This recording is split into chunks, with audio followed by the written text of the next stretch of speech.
Everybody ready? Ready? Yeah. All right, listen. It's your weekend show. Quiet, numbskulls, I'm broadcasting. With Bob Biermann. It's great.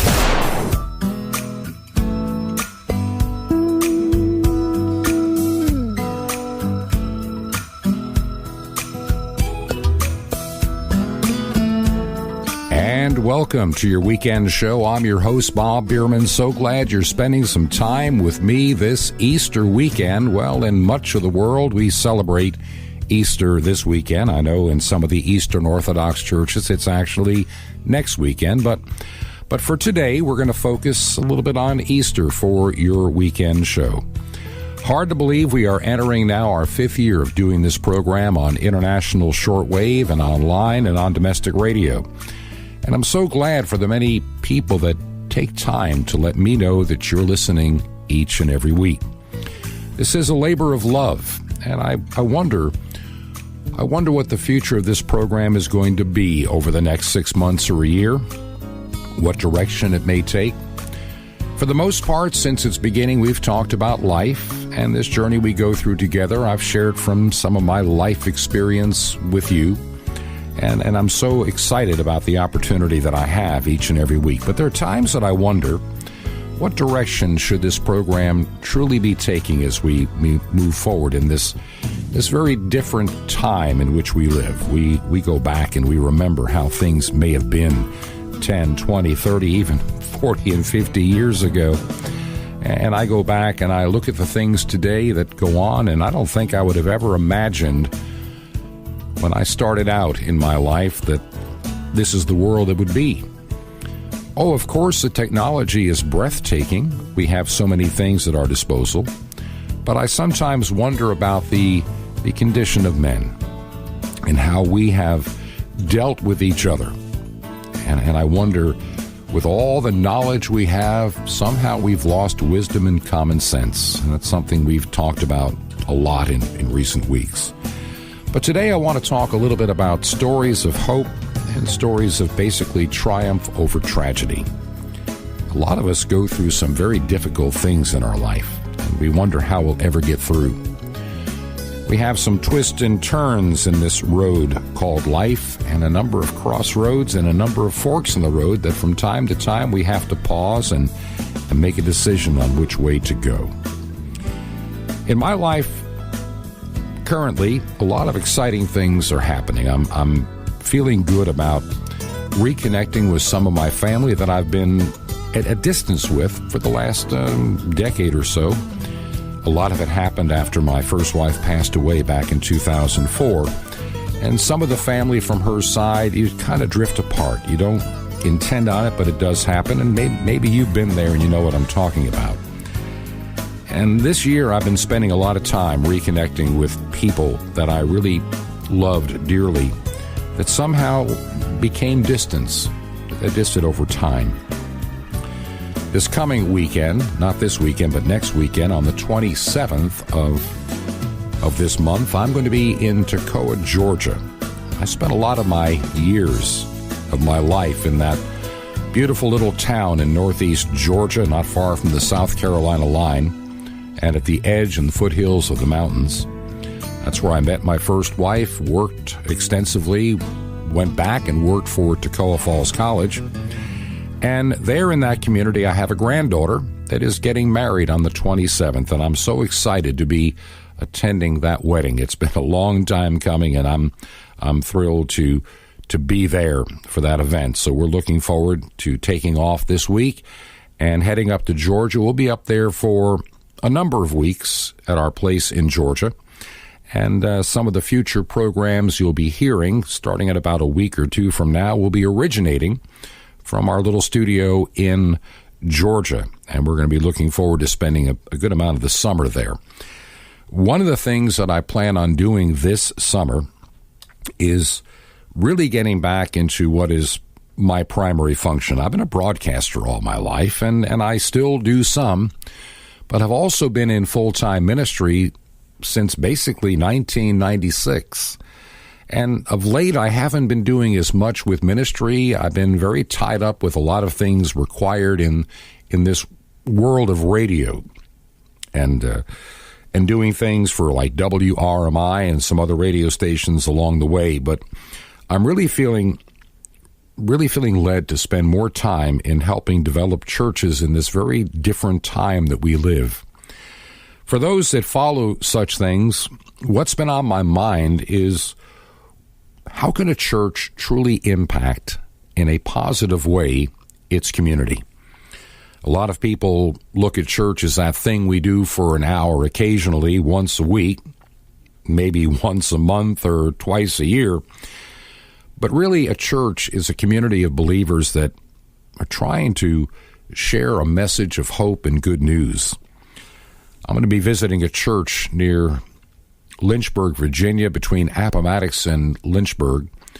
And this particular church started out not that many years ago with an idea to develop a very classic school that really engages students in learning things above and beyond what many of the public schools do today. And they started out with this mission to have an elementary school, which then extended into a junior high or middle school, and now they have a high school. And they've got a number of students, and the impact that they are making on those individual lives is astounding. These students can go to any college they want. Their academic levels are that high. And I want to spend some time with that church this summer to learn how they journeyed in building this school, this facility, this building, and along with it, a church. It actually started out as a school first. The church was added later in the process. And both have grown dynamically, and I want to learn how these young people will have an impact in the world as we move forward. And how do we take this concept of building a school and adding a church and making an impact on a community in places where such an education may not be available? There are a lot of bigger towns you can easily find a Christian school or a private school, but there are a lot of communities that are not that big that really don't have that kind of education available. And here in a smaller area in Virginia, they've done just that. And I look at places like a Toccoa, Georgia, or some place like a Seneca, South Carolina, or even a Port St. Lucie, Florida, or a Venice or Englewood, Florida, places that I know, that I've been to and I have visited. And I'm realizing what a wonderful addition something like this could be. So my wife and I will be doing some travel. In July, we'll be in St. Augustine, Florida, and spending some time at a conference there. I'll also be preaching in St. Augustine, and I'm looking forward to that time as well. And it appears, not yet certain, but I'll be spending a pretty good amount of time over the next year or two hanging around up there in that beautiful city, that historic city of St. Augustine and Resurrection Anglican Church. And I'll tell you more about that over the weeks ahead. But today I want to share some stories and some thoughts about hope at this time of Easter. You know, St. Paul is the one that said, without the resurrection, we are the most hopeless of all people. We have nothing to look forward to. There's nothing without the resurrection. And in so many churches today, the idea of the resurrection is being minimized and in some cases even being denied, trying to find a humanistic answer to this person named Jesus. And did he really rise from the dead? Did it really happen? And whenever I run into a church like that, I have to wonder, then why are you here? What is your function? What is your purpose in your community? If you don't have that good news about the resurrection, why even talk about this man, Jesus? Because without the resurrection, we have nothing. I spent a lot of my life as a youngster in the church, but I also spent some time, shall we say, challenging the idea of the church. In my younger years, as I started out in life, church was not that important to me. But as I got older and into my 30s, and the more I got into engineering work in particular, it really dawned on me that as we build things from an engineering standpoint, we recognize the idea of design. It just doesn't happen. A broadcast transmitter like the one you're hearing me doesn't just occur in nature. It doesn't just happen. It takes design, and it takes understanding the limitations of the world that we live in to make that design work and even function. And so I'm thinking in terms of, with design, it got to me realizing that there's more to this world than something that just happened. And I started rethinking about that faith I learned in my childhood and began to examine it closely and realize what truth was contained. And the more I studied, the more I realized the truth that laid out right in front of me and how many of us take it for granted. I got into ministry when I was in my 40s, went back to school, and I served churches in Florida. I served churches in the Carolinas over the years, and I plan to do even more of that kind of work as the years progress and as my health holds up. I'll be 65 this year, so, there are so many things I can do, and some things I recognize now that really I can't. I don't make commitments for 5, 10, or 15 years anymore, because 15 years from now I'll be 80 years old. So I'm trying to use the time that I have wisely as the years go forward. So today I want to share some thoughts about hope, and also as I think about this time of the year, this time of Easter, I'm reminded of a little story I once heard when I first got into ministry. I went to visit a church, and I was giving the message on a Christmas Eve, and this guy said, "You've heard the story about the guy that came to church on a Christmas Eve," and he said, as he left, he said, "I love your church and everything about it, but you always seem to sing the same old hymns. Either 'O come all ye faithful' or 'Jesus Christ is risen today.'"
Beautiful rendition of that ancient hymn, Jesus Christ is Risen Today, by the King's Choir. Just as an aside note, by the way, you are listening to Your Weekend Show, and I'm your host, Bob Biermann, and this is, in many parts of the world, celebrated as the Easter weekend, the culmination of Holy Week. This kind of music is something that I love. I've loved it since I was a child singing in church choirs.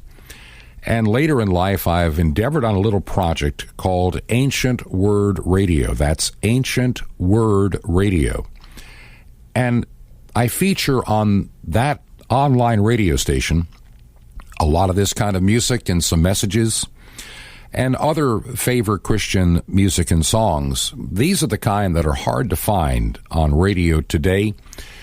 And I've noticed that over the last several months, we've made some changes and we've promoted it a little bit through some organizations, and it's beginning to gain quite an audience in about 46 different nations around the world that are listening to Ancient Word Radio. Now, if you like the traditional, and I mean the very traditional and ancient music of the church, you'll find a lot of that on Ancient Word Radio. You can go to ancientwordradio.com. That is ancientwordradio.com to listen. I also will tell you, if you have an Android phone, I don't have this for an iPhone yet, but if you have an Android phone, and if you go to the Google Play Store and look up Ancient Word Radio, just look for Ancient Word Radio, we have an app so you can listen on your smartphone as well. So if you like that kind of music, why not consider paying a visit to ancientwordradio.com, that is ancientwordradio.com, and take a listen. Hopefully in the next month or so, we will be releasing an app for the iPhone as well. That is under development, and it's one of the projects that I have in mind to work on when I'm up in Georgia for a little time during the late part of April, May, and into June, and maybe even into July. We're going to try to get that app developed and out to you as well. We're considering maybe sometime this summer or fall launching an additional audio channel of other favorite Christian music that is hard to find, some of the light contemporary of the 70s and 60s and 80s, and mixed with some of the traditional, more Americana-sounding hymns. So that's another channel we're considering putting together. And these are just things that I try to do to help in a little way that I can, people in their daily walk in life. Once again, this is your weekend show, and I'm your host, Bob Biermann, and this is the Easter weekend. All of us, and I've shared my story with you, all of us have gone through some challenges and trials in life. Some of us have even gone through tragedy. Maybe you've had something horrible happen, like a terrible accident, injuries, and maybe someone you knew was killed. I've known people that have gone through the tragedy of hurricane damage and seen immense damage to their home and such a loss of property. Even fires can cause people to take such terrible losses. And you wonder how somebody can recover after something that terrible. I know when my first wife passed away in 2004, it just devastated me in ways I didn't even understand, and it was a problem for years to come until I finally recognized the need to deal with my own personal grief. But that is what happens oftentimes in life. But I was thinking the other day, about some of the things that we go through in life, and I'm thinking of a dear friend of mine down here in Florida. We met several years ago. He's a little older than I am, retired from being an electrician. He lived in Illinois, he and his wife, and they found a place in Port St. Lucie, Florida, and attended the same church as my wife and I. And we would see them for a good 6 months every year as they spent some wonderful time in Florida. And he was very active in our church. And he was the kind of a guy that I was telling all the time, you should answer that call you have to ministry. And he was just resistant to do it. Didn't think he had it in him, though he wanted to. He was a bit hesitant to even consider it. They were down last year, and we had a wonderful time. And then he went back first, and his wife went back about a month or so later up to their home in Illinois. She wanted to spend a little more time, had some activities that she's involved in. And everything was fine. And then suddenly, in the late summer, he had a doctor's appointment, and they discovered he was suffering from cancer. And at first, they did surgeries and everything else, and they thought they had everything. And then it came back. And it came back with a bit of a vengeance. And he started the chemotherapy and even additional surgeries. And finally, he came to the point that he realized it's a losing battle. And extending your life a little bit with the pain of chemotherapy, is it really worth it, and the surgery and his misery? And he finally ended up in a hospice house. But before he died, he finally was ordained a deacon in his Anglican church up in Illinois. And this past weekend, we remembered him at our congregation. He passed away back in the end of March. Actually, at the beginning of April, the beginning of April. He was ordained on March the 14th, and then he passed away on the 5th of April. And I think about his wife and the number of years they've been married and what it must be like for her now. I've been there. It's not an easy time that when we go through these tragedies and these terrible things in life, and we wonder, how are we ever going to get through? How will I ever feel normal again? Time is truly a wonderful healer. And those that I know that have faith find it vastly easier. Yes, we all go through what's called the wheel of grief. We have the shock, we have the denial, we have the anger, the gradual acceptance, and then the beginning of the healing process. All of us go through that, and we all fall to the bottom at that point of finally accepting, and then it's the climb back as we try to get our lives back together and put things in perspective. I've lost my grandparents. I've lost my parents. I've lost a spouse. And I've lost a number of good friends, and I'm sure that many of you listening can identify and have been through identically the same thing. So you understand what I am talking about, the devastation that it makes on your life, the impact that it makes. You just don't get up and move on quickly in many cases, and often if you move too quick, you make mistakes. I did that myself.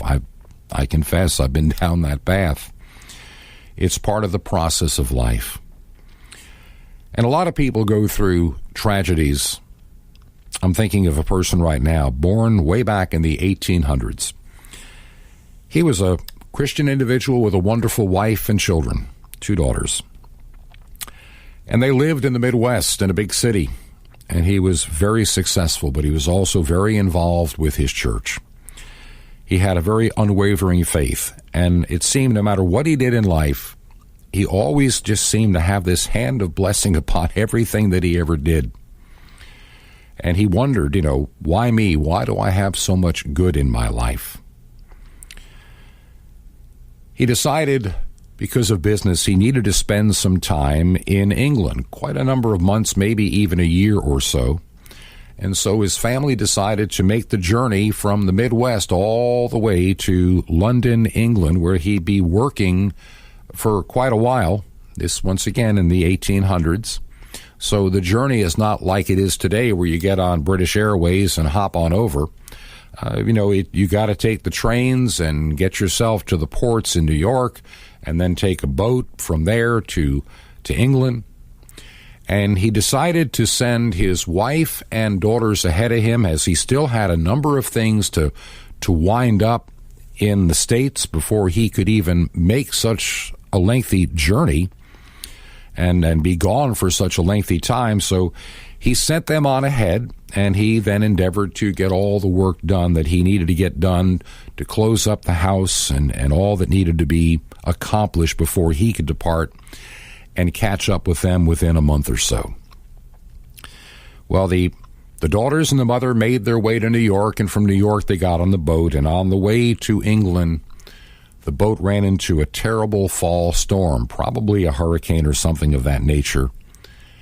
And he got a telegram several days later, indicating that the boat had sunk and all were lost. He was devastated. But several months later, he decided to continue on to England. And as he got to that place, he had asked the captain where that other boat had gone down. And the captain told him approximately they'd be on roughly the same course. And he told him what time he expected the boat to be near the area where the other boat had sunk months before. And there he went to the deck of the ship on that day as they approached that area, and he meditated, prayed, cried out in anguish, the things we do when we are facing such a reality and such a painful moment. And before the day was done, he sat down and he wrote a poem. In time, the words of this poem made it back to the United States, and a man by the name of Philip Bliss added a melody for it, and many of us know this as a hymn today. The words were written by Horatio Spafford, the businessman from Chicago, who lost his wife and children at sea. Yet in spite of all the challenges, he never lost sight of the faith that he had in his wonderful God. And following his time in business, he dedicated the rest of his life in the service of his Lord and proclaiming the good news of hope. And many remember him because of this hymn, It Is Well With My Soul. When peace like a river attendeth thy way, when sorrows like sea billows roll,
Every time I hear the lyrics and the melody to that song, the melody written by Philip Bliss and the words by Horatio Spafford, it is well with my soul. What confidence Horatio Spafford had in spite of the tragedies of this life. You know, how do I put it? Life is not always fair. It's not always just. Bad things happen to good people, and good things oftentimes even happen to what we would call bad people. That's just something we have to come to accept in life. I think of losing my wife. I was angry, and it was very upsetting when that diagnosis first came in the middle of 2002, that here my wife and I had finally gotten to this place in life that we were looking forward to, work-wise, ministry-wise. Everything had come together. And now it was all about to be shaken and torn asunder and torn apart. And about 2 years later, I lost her and had to rebuild. And I spent a lot of time wandering in a desert, to be quite honest, away from the things that I really loved and did best. And it took me a long time to get back on track.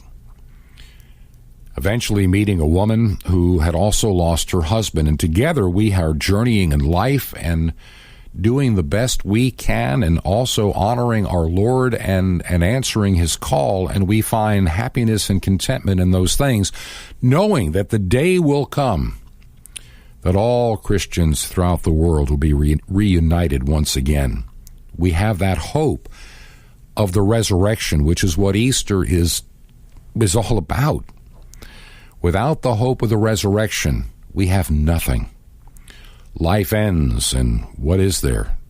There's that old saying about the atheist who died all dressed up and no place to go. But I really believe there's something about the human spirit that scientists still to this day, we can try to understand the human body, but there's something about the human spirit we have not yet defined, and there are things that we have yet to be able to explain. And it goes back to this idea of creative design. This world didn't simply happen. And that I'm convinced about beyond any shadow of a reasonable doubt. So a moment ago, by the way, this is Your Weekend Show, and I'm your host, Bob Biermann. And you can find us online at yourweekendshow.com. That is yourweekendshow.com, yourweekendshow.com. Also on Facebook. Yeah, we're still using it. Sometimes I wonder, but we're still using it. Look for Your Weekend Show. Make it one word. We're on Facebook to let you know when the new shows are released, normally sometime around Thursday, sometimes as late as Friday morning. But as a general rule, the program is released on sometime Thursday afternoon. There may be occasions even earlier, but Thursday is the day for the new programs, and you can find them at yourweekendshow.com, at Spreaker, and also at SoundCloud is where we post the programs, and on your local radio station, and also on international shortwave. So take the time to let me know what you think by visiting our website, yourweekendshow.com, or even send us an email or a message via Facebook. We're happy to hear from you whenever you give us the opportunity to let us know what you think. And we have been doing this now going into our fifth year. But as I was saying, we were talking about Horatio Spafford just a couple of minutes ago, and his unwavering faith in spite of losing his family in a shipwreck on the way to England. And I told you about that beautiful melody by Philip Bliss. Now, Philip Bliss was a songwriter in the United States. He was also born in the 1800s, and he was born in Pennsylvania, the western part of Pennsylvania. That's where he was raised. His family wasn't very wealthy, but they were a very happy and content and loving family. His mother gave him all of his education growing up because there really was no school anywhere nearby where he lived. And when he was around maybe 10 years old, they were in town, and he had the opportunity of hearing this lady play a piano, and it just fascinated him. Music was something that he had a talent for, but never had a way to express it. He really wanted to get into music. But at age 11, it's hard to believe today when you look at some of the kids that are 11 years old today. At age 11, he left home and went to work in a logging camp a sawmill in the western part of Pennsylvania to help his family. And I guess it wasn't all that uncommon for a young guy to be working, and he was kind of the, I guess for a better term, the gopher. You know, he would go for this, go for that, help out any way that he could. By the time he was 13, he was their cook, and as he got a little bit older, and he was a pretty good-sized lad and a very strong one, by the time he got a little bit older, he became a logger and also ran the actual saw at the sawmill, which was a dangerous job, but he survived. He eventually got married and started working toward pursuing his lifelong dream of learning and studying music. And through a number of twists and turns in the road, he did learn a lot about music, and he had a tremendous and wonderful voice.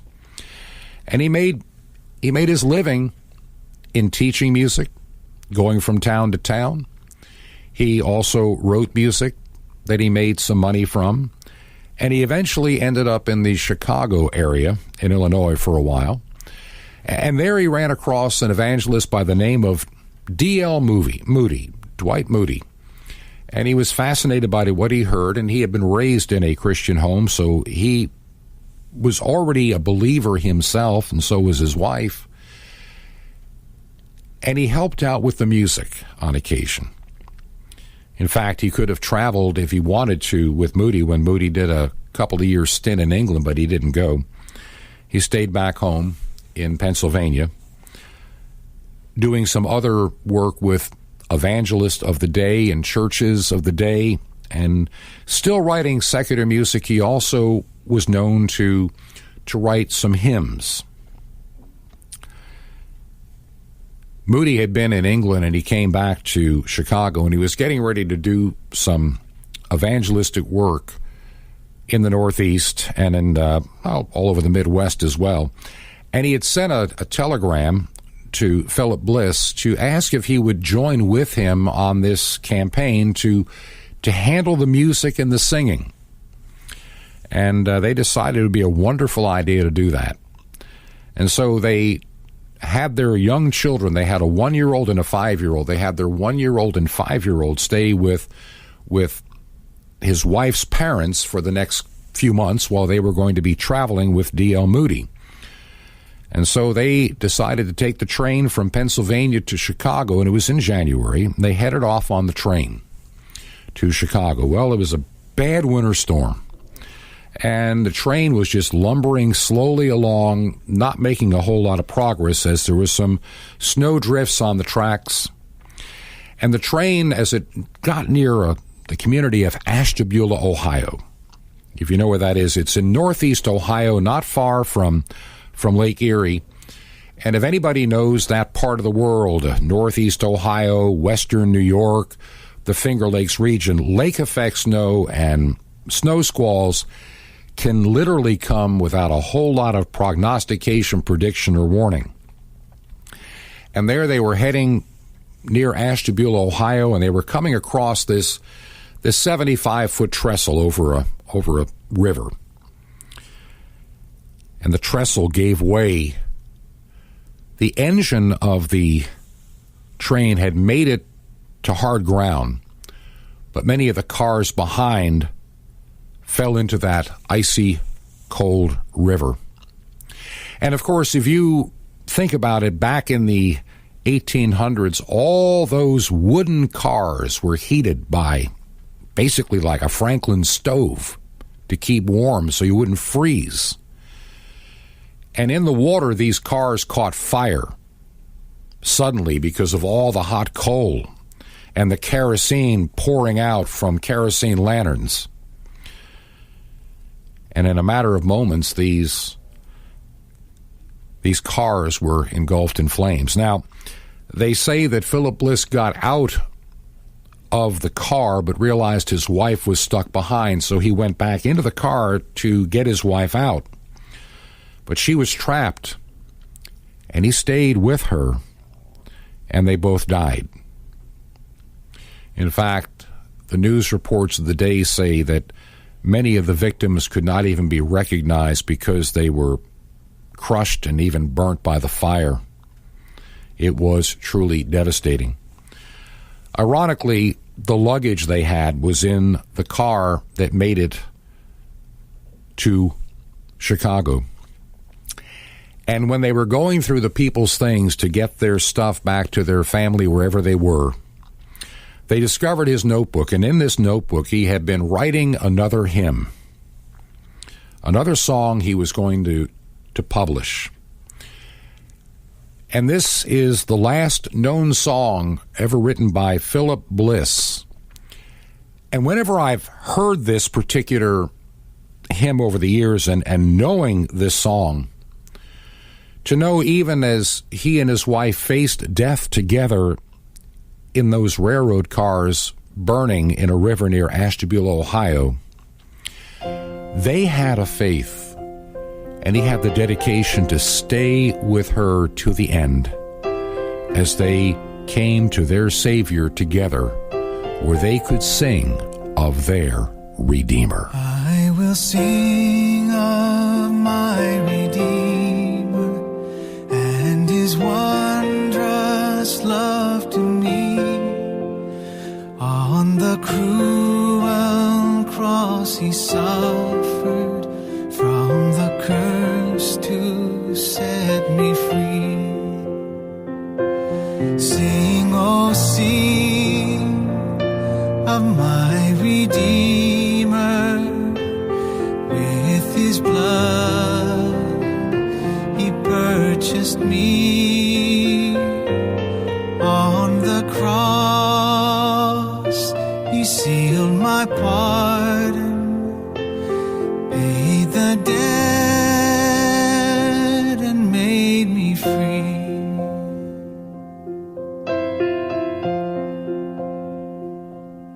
I will tell the wondrous story, how my lost estate to save. In his boundless love and mercy, he the ransom freely gave. Sing, oh sing of my Redeemer. With his blood he purchased me. On the cross he sealed my pardon, paid the debt and made me free.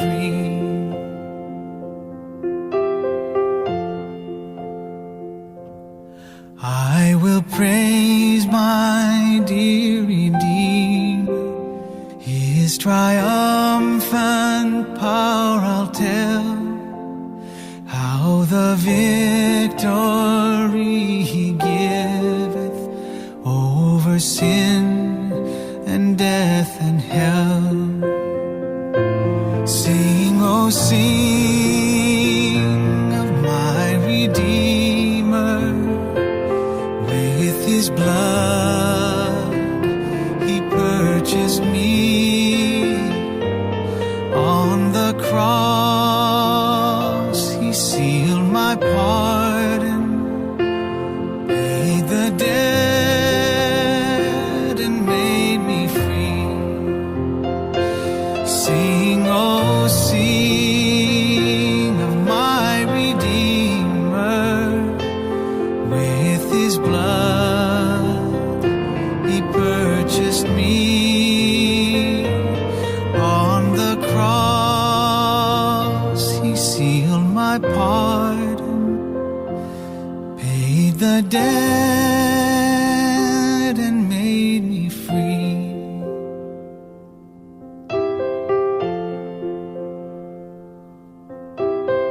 A beautiful rendition of that hymn, I Will Sing of My Redeemer, written by Philip Bliss. I share two stories about two individuals that lost things tragically in their life. In the case of Horatio Spafford, he lost his wife and children in a shipwreck. In the case of Philip Bliss, he came to his untimely end at the age of 38 with his dear wife in a train wreck near Ashtabula, Ohio.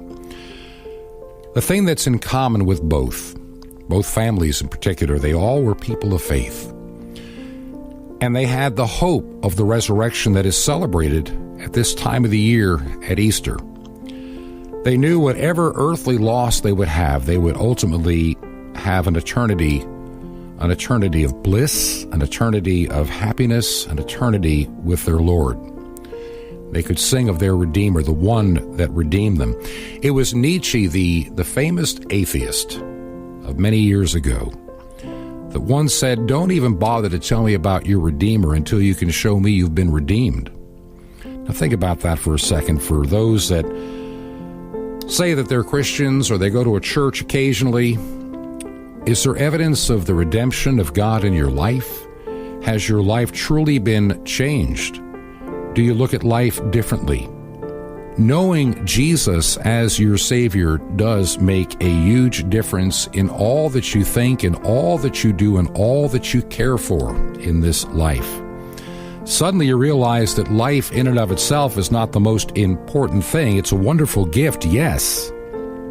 A gift that should not be taken for granted this time we have.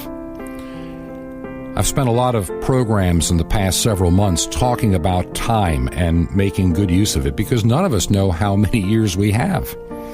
If you had talked to me back in the year 2001, even before the airplanes hit the Twin Towers in New York, the one crashed in a field and the other into a building in Washington, D.C., and over 3,000 Americans lost their lives that day on September 11th, 2001, I'll admit, I thought that I had, and my wife had, all the time in the world.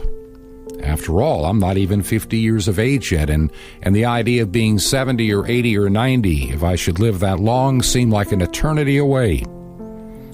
We have all the time in the world, and how often do we waste time because we think we have an endless supply of time, and maybe we don't. I remember the first time I ever faced the shock of losing somebody at a younger age. It occurred shortly after I had graduated high school, and I came back for a small period of time to my little community in upstate New York, and I went to work again at the radio station I had worked at when I was in high school. In the summer after high school, I had some time, and I worked for them for a short period of time before moving on to, shall we say, bigger and better things, and ultimately heading south and getting married and beginning my career in radio in a big-time way. I was in a little department store. It's called the Big N in Newark, New York, a small town not far from Lake Ontario, about 35 miles east of Rochester, New York. And they had a little luncheonette counter in there. Not the world's greatest food, but, it was 1974. And I'm in this little luncheonette getting a little bite to eat. And I ran into somebody I hadn't seen since I had graduated high school a couple of years before. She was actually in the class before me, but I had known her from chorus, of all things. She was a senior when I was a junior. She had graduated before me, had gone on, I think, to a 2-year college, and she was back in town, and she and one of her friends, we ran into each other. She also had been in the chorus. And like I say, I hadn't seen him in over 2 years, maybe getting on 3 years by that point, because I didn't see much of her during my senior year of high school. And we chatted for a bit and talked about getting together and seeing each other sometime very soon. And about a day later, 2 days later, I heard that she was dead. And at the age of basically 20 years of age, she died of a heart attack. She didn't realize she had a problem with her heart. It had gone undetected all these years, and she collapsed and died, never really seeing a full life. Then you read about others who are texting and driving who suddenly have a life-altering or life-ending experience. It can happen to anybody. Our life can be cut short, like we saw in the case of Philip Bliss, or in the case of Horatio Spafford's wife and children, the unexpected. And that's why we should always be conscious of the time that we have. My grandmother, on my father's side. My wife knows full well the impact that my grandparents had in my life. They would always teach me to savor each second you have on this earth and make good use of your time. And I never understood that as a child, this concept of making good use of your time. As I've gotten older, it means a lot to me these days, a lot more than I ever expected it to. My grandparents lived to be almost 100 years of age, so God gave them a lot of time on this earth. And as I look over their life and the things that they faced some tragedies as well, I might tell you. They always had a very positive and optimistic attitude about life. They loved their Lord. They were dedicated to the work of the church in any way that they could. And they were extremely blessed financially and in other ways. But it was not always easy for them. They were born around the turn of the 20th century. They married in around 21. I'm trying to remember the year now. And my father was the firstborn several years later, followed by his brother Robert and another brother named Alan. And one year, rheumatic fever came through. And my father and his brother, my uncle, and his other younger brother, Alan, all contracted this same life-altering disease, rheumatic fever. It claimed the life of their youngest child, Alan, who was only about 3 years of age. And no one ever really understood the impact it had on both my father and my uncle, the long-term damage. I guess they didn't understand fully back in those days what can happen, the damage it gives to the heart going forward. I lost my uncle when he was in his 50s, and of course my grandparents had already buried their youngest child many, many years before, and then they had to bury their middle child. My father did outlive my grandparents, but not by that many years, because heart disease, traced back to rheumatic fever, took him when he was 78. Yet my grandparents, in spite of the losses, never had their faith waver in all those years, at least nothing that I could ever see or detect. My grandmother shared with me about the night that my grandfather died. They had gotten up in years, they were well in their 90s, and they had moved from their house in New York to a wonderful assisted living facility in Maryland, not far from where my sister lived. She was working at Johns Hopkins University Hospital as a nurse, and she found this wonderful place that they moved. And my grandfather had had some health issues. Like I say, he was well in his 90s. And he was becoming more sleepy, more tired, and needing more care. That's one of the reasons that they moved.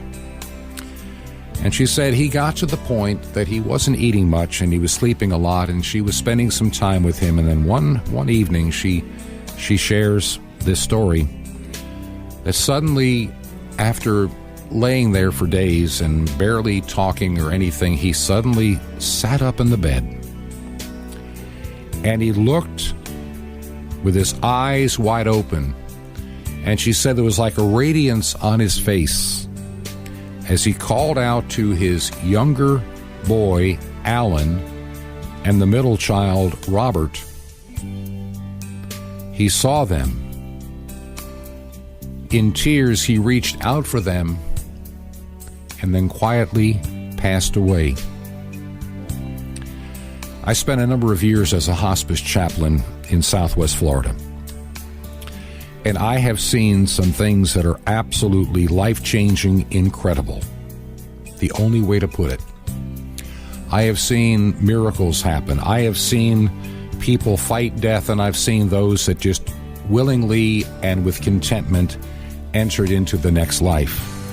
So I look at my life and the gifts that I have, the things that I do. This radio show is just one little thing that I do each and every week.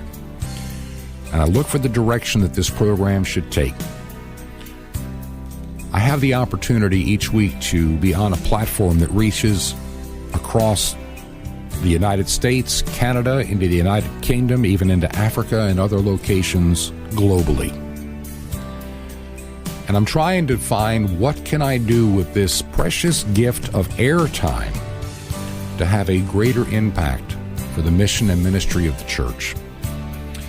I know part of my summer is going to be spent helping develop churches and also some concepts to really impact communities by building schools in the United States. And once the model is understood and we pray it through and get God's direction, how do we duplicate this, not just in the United States and Canada, but how about in parts of Europe and other places around the world to have that impact, to give a classic Christian education?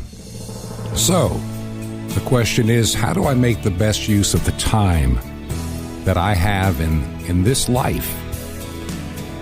I've talked about time a lot over the last several months. There's no premonition that I'm going to be short-lived or long-lived. I don't know how many days, months, years, decades that I have. But here's the one thing that I do know. I want to make good use of the time that I have. I want to be found working in the correct vineyard. We can waste a lot of our time doing things that are not really all that profitable in helping one another. And I've got time ahead of me, and the time that I have, I'm going to be using. As I said before, I'll be spending a lot of time this summer preaching, visiting, producing this radio show, and probably getting into other endeavors to help the work, mission, and ministry of the church. It's what I'm called to do. I would love to hear from you as we continue on our adventure together on your weekend show. Would you take the time to let me know you listen? Maybe go to the website and visit yourweekendshow.com. That is yourweekendshow.com. You can send an email to bob@yourweekendshow. We also use Facebook. Simply look for Your Weekend Show. Make it all one word. And a blessed Easter to you. And until next week, may God richly bless you is my prayer.